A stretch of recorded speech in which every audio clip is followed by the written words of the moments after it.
تیمم کس کو کہتے ہیں؟ تو بتلا رہے ہیں شریعت مطہرہ کی اصطلاح میں تیمم کہتے ہیں پاک کرنے والی مٹی یا جن سے مٹی یعنی مٹی سے بنی ہوئی کوئی چیز اس پر نیت کے ساتھ ہاتھ مار کر چہرے پر ہاتھ سے مسح کرنا اور دونوں ہاتھوں کا مسح کرنا، اس کا نام ہے تیمم۔ اب بتلا رہے ہیں تیمم کے احکام۔ تیمم وضو اور غسل کے قائم مقام ہے۔ تیمم کیا ہے؟ وضو کے اور غسل کے قائم مقام ہے، یعنی بے وضو جب پاک شدہ حائضہ و نفاس کو اگر پانی پر قدرت نہ ہو تو وضو اور غسل کے بجائے تیمم کرنا جائز ہے۔ بتلا رہے ہیں جس کو وضو نہیں ہے یا جنونی ہے یعنی حالت جنابت میں ہے یا حائضہ یا نفاس، اگر اس کو پانی پر قدرت نہ ہو تو اس صورت میں غسل اور وضو کے بجائے تیمم کرنا جائز ہے۔ پانی پر قدرت نہ ہو یعنی پانی میسر نہ ہو، پانی نہ ہونے کی صورت میں یہ کیا جائے۔ حکمت یہ کہ پانی ہو یا بیماری ہو، پانی ہے لیکن بیماری ہے کوئی ایسی کہ جس میں پانی کا استعمال کرنا منع ہے، جو ضرر کا باعث ہے، ایسی صورت میں تیمم کرنا جائز ہے۔ اب اس کے بعد اب یہاں سے بتا رہے ہیں کنواں پاک کرنے کا طریقہ۔ کنواں کیسے پاک کیا جائے؟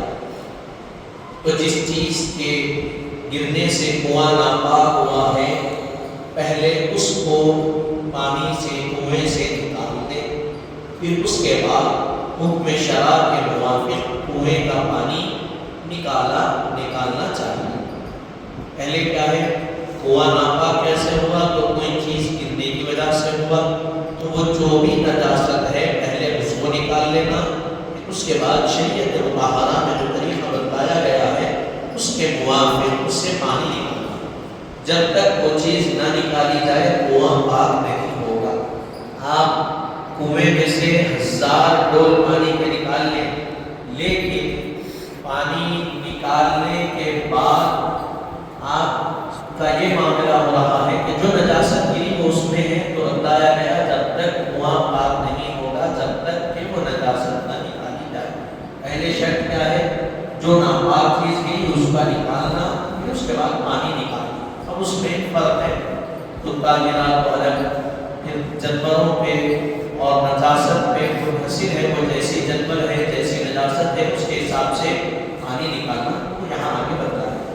اگرچہ پانی کتنا ہی کیوں نہ نکالا جائے، ہاں اگر وہ چیز ایسی ہی ہو کہ نکالنے نہ نکال سکے، مثلا ناپاک لکڑی یا کپڑا یا کہا گیا ٹکڑا ہو ناپاکی کا، تو اس وقت پانی نکال دینے سے کنواں پاک ہوتا ہے۔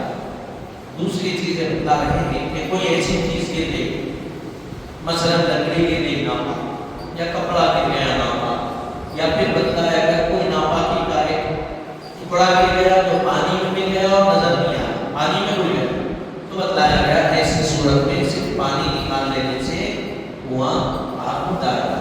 دوسری چیز بتا رہے ہیں جن صورتوں میں تمام پانی ناپاک ہو جاتا ہے ان میں کنویں کے پاک کرنے کا طریقہ یہ ہے کہ کل پانی نکال دیا جائے، یہاں تک کہ پھر آدھا ڈول نہ بھر سکے، اس کے بعد کنواں پاک ہو جائے۔ اب کوئی ایسی چیز گر گئی کہ پورا کا پورا عین ہے، جیسے مثلا سور گر گیا کنویں بچن پر، اور وہ تو عین ہے جس پانی بھی نہ پاک، اب ایسی صورت میں کنواں پاک کیسے ہو گیا؟ اس کو ایسے ہی چھوڑ دیں گے، کہا گیا پہلے نجاست نکالیں گے، پھر کنویں کا پورا پانی خالی کر دینا، پورا پانی خالی کر دینا۔ کتنا؟ آدھا ڈول، جو ڈول آتے ہیں وہ ڈول آدھا بھی نہیں بھرنا، اتنا پانی ہے تو وہ کنواں پاک ہوگا۔ یہ سمجھا جائے۔ پھر اس کے بعد تیسری چیز، جس کنویں کا تمام تو اس سے 200 سے 300 ڈول تک نکال دینا پانی چاہیے۔ کوئی کنواں ایسا ہے پانی نہیں نکال سکتے، پورا خالی نہیں کر سکتے، تو بتایا گیا کہ اس سے 200 سے 300 ڈول پانی نکال دینے سے کنواں پاک ہو جائے گا۔ 200 نکالنا واجب ہے اور 300 ڈول پانی نکالنا مستحب ہے۔ پھر اس کے بعد چوتھی چیز بتا رہی ہے، جن صورتوں میں کل پانی ناپاک نہیں ہوتا ان میں بترتیب 20 سے 30 اور 40 سے 60 ڈول نکال دینے سے کنواں پاک ہو جائے گا۔ کوئی ایسی چیز کے لیے کنواں پاک کیا ہے، پانی ناپاک نہیں ہوا، نجاست کی چیز کے لیے لیکن کنواں پاک نہیں ہوا، لیکن ناپاک نہیں ہوا، تو بتایا گیا اس میں سے بھی کیا کرنا چاہیے، 20 30 40 یا 60 ڈول پانی نکال دینا تو کنواں پاک ہو جائے گا ناپاک ہونے کی صورت میں۔ پھر اس کے بعد پانچویں چیز بتا رہے ہیں، اگر کسی کنویں میں پانی قدر واجب سے کم ہو، مثلا 40 ڈول نکالنا واجب ہے لیکن پانی 20 ہی ڈول ہو، تو اسی قدر نکال دینے سے کنواں پاک ہو جائے۔ کوئی کنواں ہے 40 ڈول نکالنا واجب ہے، کوئی ناپاک چیز گر گئی، تو بتایا گیا کہ اب کنویں میں پانی نہیں ہے 40 ڈول، کم ہے اس سے، تو 20 ڈول بھی نکال دینے، پانی 20 ڈول کے برابر ہے تو اتنا پورا نکال دینا چاہیے۔ پھر اس کے بعد دوسری چیز چھٹی چیز بتا رہے ہیں، ناپاک کنواں اگر بالکل خشک ہو جائے تب بھی پاک ہو جائے گا، بشرط ہے اس وقت نجاست کا اثر نہ ہو۔ ناپاک کنواں ہے، سوکھ گیا، خشک ہو گیا، تو بتایا گیا وہ خود پاک ہو گیا لیکن نجاست کا اثر باقی نہیں رہے، نجاست کا اگر اثر باقی رہا تو پھر وہ ناپاک۔ نمبر 39 پہ بتا رہے ہیں ڈول کی مقدار۔ ہر کنویں کے لیے ایسی اسی کنویں کا ڈول معتبر ہے، یعنی جس ڈول سے اس کنویں کا پانی بھرا جاتا ہے۔ ڈول کیسا ہونا، تو بتا رہے ہیں کون سا ہونا، تو وہی ڈول جس سے پانی نکالا بھرا جاتا ہے، جو کنواں ہے اس کا ڈول اسی سے نکال لیا جاتا ہے۔ نمبر 2، اگر کوئی خاص ڈول نہ ہو تو پھر ڈول معتبر ہے جس میں ایک صاف پانی جمع ہو جائے، ایک صاف 100 دو سرے یعنی 9 تولہ 7 ماشے کا ہوتا ہے، 9 تولے 7 ماشے کا ایک سا ہوتا ہے، اتنا پانی آتا ہے، اتنا ڈول ہونا چاہیے۔ پھر چوتھی چیز بتا رہے ہیں، اگر کوئی اتنی بڑی چیز ہو جس سے 20 ڈول پانی، جس میں 20 ڈول پانی سماتا ہو، اس سے صرف ایک مرتبہ پانی نکال دینا کافی ہے۔ کوئی ایسی چیز ہے بڑی جس میں 20 ڈول پانی ایک ساتھ آ جاتا تو وہ ایک بار اتنا نکال دیے تو کافی۔ اب آج تو یہ باقی نہیں رہا، کہاں پہ تو کنویں باقی رہے، کہاں پوڑیاں باقی رہی سے میں نکالنے کے لیے، بورنگ ہے وہ اتنا سنکا کڑا، اس میں سے کوئی جاتا نہیں آتا نہیں، تو یہ کیا ہے، گھروں میں کیا ہے آج کل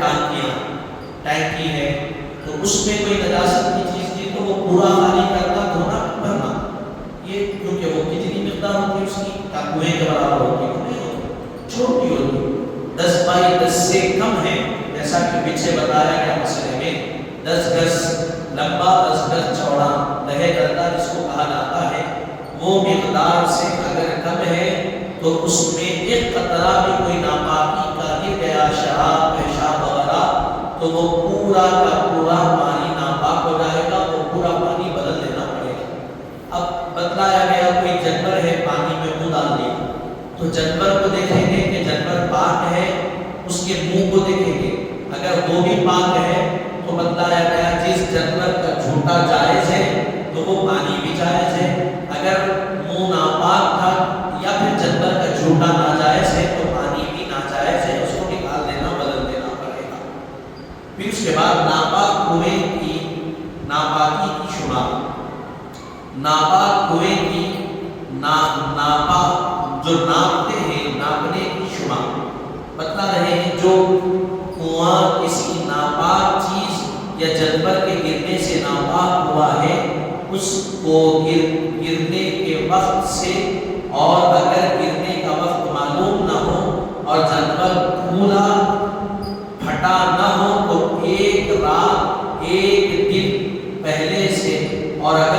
پھولا پھٹا ہو تو 3 رات 3 دن پہلے سے ناپاک کہیں گے۔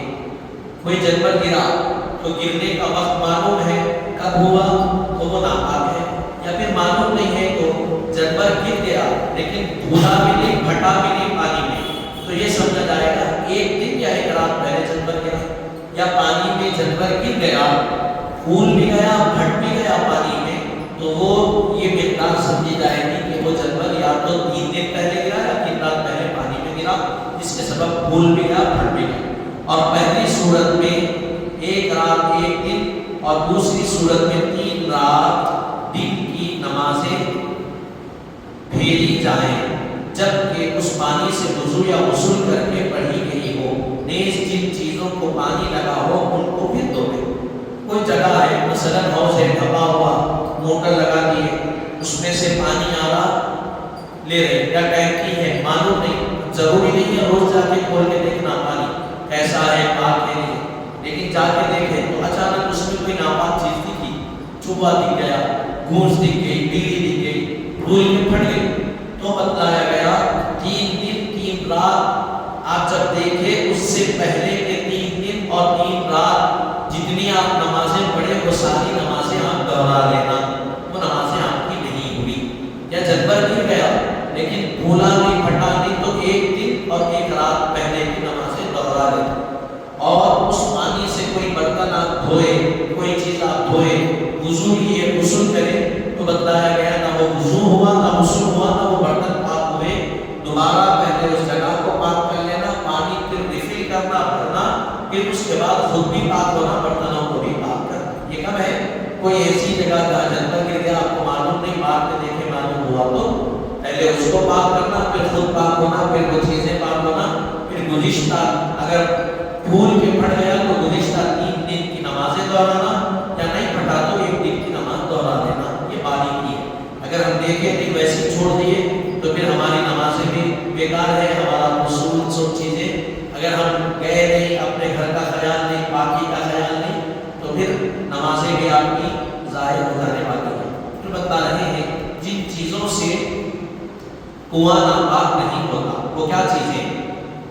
نمبر 1 آبی جانور، یعنی پانی کے جانور ہیں، وہ کنویں میں ہے، مچھلی، مینڈک وغیرہ، یا وہ جانور جن میں خون جاری نہ ہو، مثلا مکھی، مچھر، جھنگور وغیرہ، یہ پانی میں گر گئے تو پانی ناپاک نہیں ہوتا۔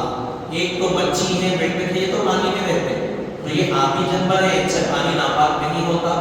دوسرا وہ جانور جن کے اندر خون نہیں ہوتا، مکھی ہے، مچھر ہے، جھنگور ہے، ان میں خون نہیں ہوتا۔ مکھی، مچھر اور بچھو بتایا ہے، جھنگور نہیں، بچھو۔ پھر اس کے بعد بتا رہے ہیں کنویں میں گر کر مر جائے یا مر کر گرے، اس سے کنواں ناپاک نہیں ہوتا، اگرچہ پھولے یا پھٹ جائے تو کیا ہے؟ کنواں ناپاک نہیں ہوگا ان کے گرنے اور مرنے سے۔ اب اس کی تیسری وضاحت کر رہے ہیں، لیکن اس پانی کا پینا مکروہ ہے، جس میں مچھلی یا مینڈک گر کے پھول کے پھٹ گئے تو وہ پانی پینا مکروہ ہے، لیکن پانی پاک ہے، استعمال کیا جا سکتا۔ پھر اس کے بعد دوسری چیز بتا رہے ہیں، اونٹ یا بکری کی 1 یا 2 مینگنیاں یا مرغی اور رطب کے 100 مرغی اور رطب کے 100 اور پرندہ مثلا کوبا، چیل، چمگادڑ وغیرہ کی بھیڑ گرنے سے کنواں ناپاک نہ ہوتا۔ اونٹ یا بکری کی 1 یا 2 مینگنیاں، اب اس کی وضاحت میں لکھ رہے ہیں، یعنی خلیل اور خلیل کو بھی دیکھنے میں تھوڑی معلوم ہو، یا جن کو لوگ تھوڑی کہیں وہ خلیل، 1 یا 2 مینگنی کے دیکھنے میں بھی تھوڑی رہنا ہو تو یہ۔ پھر 5ویں چیز بتا رہے ہیں، مینگنیاں اگرچہ ناپاک ہے لیکن ضرورت کی وجہ سے اس کے قلیل کو جب کہ کنویں میں گر جائے یا گر جائیں معاف رکھا گیا ہے۔ تھوڑے سے مینگنیاں اگرچہ کہ وہ ناپاک ہے لیکن کنویں میں 1 2 گرے تو بتلایا گیا اس کو نکال دیں، وہ پانی پاک ہے، استعمال کیا جا سکتا۔ لیکن کثیر گرے، قلیل نہیں گرے، تھوڑے نہیں گرے، دیکھنے میں معلوم ہوتا ہے زیادہ ہے، تو پھر وہ پانی کیا ہوگا؟ ناپاک ہو جائے گا۔ اسی طرح مرغی ہے اور جو پرندے ہواؤں میں اڑتے ہیں ان کی بھیڑ بھی گری تو کنواں ناپاک نہ ہوگا۔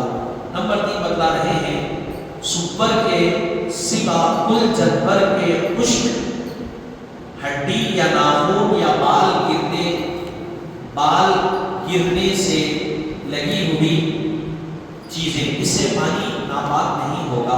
بتلا رہے ہیں سور نجس العین ہے، اس کی ہر چیز نجس اور ناپاک۔ سور کا جانور کیا ہے؟ وہ عین نجس ہے، اس کی بال، کھال، ہڈی، ناخن ہر چیز ناپاک، کوئی بھی چیز گری تو پانی ناپاک۔ لیکن اس کے علاوہ کوئی جانور ہے جس کی ہڈی گری یا ناخن گرا یا بال گرا تو پانی ناپاک نہیں ہوگا۔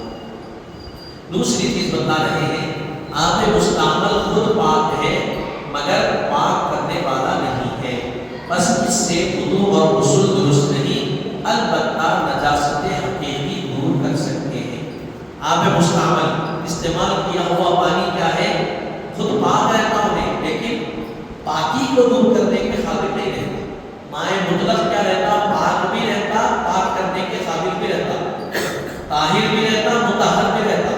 لیکن آب مستعمل طاہر رہتا لیکن مطہر نہیں رہتا، اس کی وہ قدرت و صلاحیت پاک کرنے کی چلے جاتی، تو آب مستعمل سے وضو اور غسل نہیں کریں گے، البتہ نجاست حقیقی یعنی ضرورت سے پانی ہوئے تو اس کو صاف کرنے کے لیے وہ پانی استعمال کیا جا سکتا ہے۔ پھر اس کے بعد بتا رہے ہیں نمبر 3 آب مستعمل کا پینا یا کھانے کی چیزوں میں استعمال کرنا مکروہ ہے۔ آب مستعمل ہے، استعمال کیا ہوا پانی ہے، اس سے کھانا بنا دے رہے، پی لے رہے تو یہ مکروہ ہے اللہ کے نام سے۔ تنبیہ وضو یا غسل کرتے وقت اس امر کی احتیاط رکھنی چاہیے کہ مستعمل پانی جو اعضاء وضو یا غسل سے گرتا ہو، باقی پانی جس میں وضو یا غسل کرنا ہے گرنے نہ پائے، کیونکہ مستعمل پانی کے متعلق علماء کا اختلاف ہے۔ اب یہاں آخری تنبیہ کی چیز میں بتلا رہے ہیں وضو کرتے وقت اور غسل کرتے وقت اس کا خاص خیال رکھنا چاہیے کہ وضو کر رہے جسم سے لگ کے جو پانی جمع ہے جس سے لے کے وضو کر رہے اس میں پانی گر گیا چند خطرے، یا غسل کر رہے تو غسل کرتے وقت جسم سے لگ کے پانی کے چند خطرے، وہ پانی جس میں جو بکیٹ میں بھرا ہوا ہے جس سے غسل کر رہے اس میں گر گیا تو وہ پانی مستعمل ہو گیا اور پاک کرنے والا نہیں رہا۔ تو یہ ذہن میں رکھنا، غسل کرتے وقت جسم سے جب پانی بہ رہا ہے تو وہ پانی کے خطرے اچھل کے جو جمع ہوا پانی ہے اس میں اگر گریں گے تو وہ مستعمل ہوگا اور پاک کرنے کے قابل نہیں رہے گا، تو اس کا خیال